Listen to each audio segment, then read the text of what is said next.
Hello बच्चों।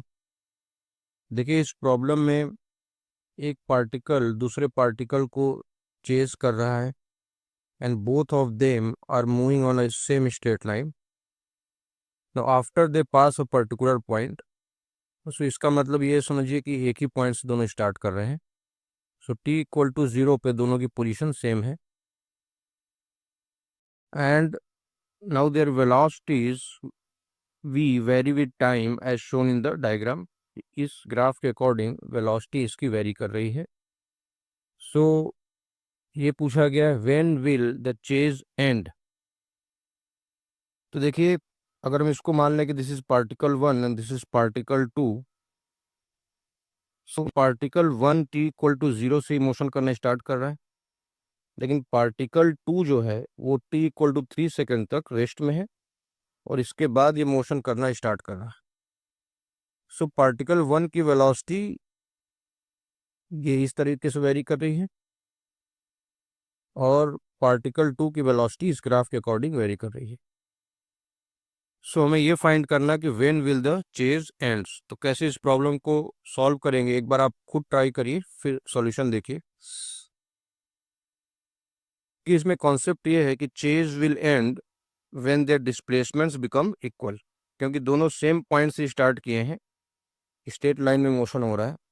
जब दोनों का डिस्प्लेसमेंट इक्वल हो जाएगा तब वो सेम पोजीशन में पहुंचेंगे and then the chase will end, that is a particle 2 will catch particle 1। Particle 1 तो पहले मोशन स्टार्ट किया था तो ये आगे निकल चुका है, लेकिन पार्टिकल 2 3 सेकंड के बाद मोशन स्टार्ट किया है, लेकिन इसकी वेलोसिटी तेजी से बढ़ रही है। तो पार्टिकल 2 पार्टिकल 1 को कैच कर लेगा और जब ये कैच कर लेगा तो चेज एंड हो जाएगा। So we have to equate their displacement. So initial velocity तो दोनों की 0 है एंड अगर हम देखें कि वेलोसिटी टाइम ग्राफ का जो स्लोप है इट इज अ कांस्टेंट। ये स्ट्रेट लाइन ग्राफ है, velocity time graph is a straight line graph. So acceleration, there accelerations are constant, so we can apply equation of motion.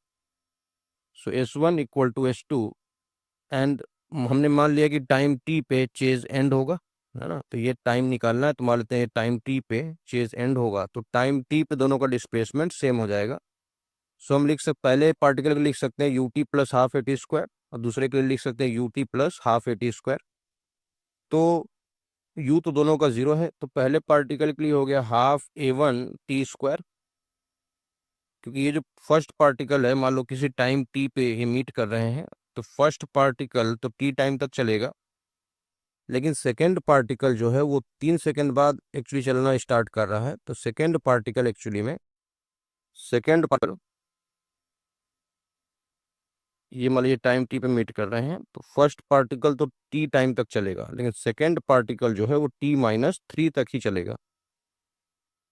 So equation ऐसे लिखी जाएगी half A one T square plus half A two T minus 3 square. क्योंकि displacement की equation लिखी है हमने U T plus half A T square, तो वहाँ टाइम लेना है कि कितने टाइम तक वो मोशन किया है स्टार्टिंग फ्रॉम रेस्ट। सो अब ए वन और ए टू कैसे कंपेयर करें, तो देखिए कि इस पॉइंट पे दोनों ग्राफ इंटरसेक्ट कर रहे हैं। तो मान लेते हैं कि इस पॉइंट पे दोनों की वेलोसिटी ये t इक्वल टू 4 है, तो t इक्वल टू 4 सेकेंड पे दोनों की वेलोसिटी v नॉट है। So the acceleration of first particle can be done as v not by 4 the slope, and for second particle we can write it as v naught by 1. So for first particle slope will be v naught by 4 and for second particle slope will be v naught by 1. ये half तो cancel हो गया है। अब इसको इस side ले आए तो ये हो जाता है t upon T minus 3 square और ये इधर चला गया तो इक्वल टू 4। तो इसका स्क्वायर रूट ले लें, so t upon T minus 3 equal to 2। अच्छा, स्क्वायर रूट लेते समय ये ध्यान रखिएगा कि square root of 4 plus minus 2 दोनों ही होता है, लेकिन ये जो टाइम की वैल्यू है ये तो पॉजिटिव होगी, है ना, और ये भी नीचे भी वैल्यू पॉजिटिव होगी, क्योंकि जो पार्टिकल कैच करेगा तो t इक्वल टू 3 सेकंड के बाद ही कैच करेगा, क्योंकि 3 सेकंड तक तो पार्टिकल टू मूव करना स्टार्ट ही नहीं किया है। तो जो भी चेस जब भी एंड होगा तो वो टी की वैल्यू जो होगी वो 3 सेकंड से ज़्यादा होगी। तो ये वैल्यू भी पॉजिटिव है, ये वैल्यू भी पॉजिटिव है, सो पॉजिटिव रूट ले लेंगे।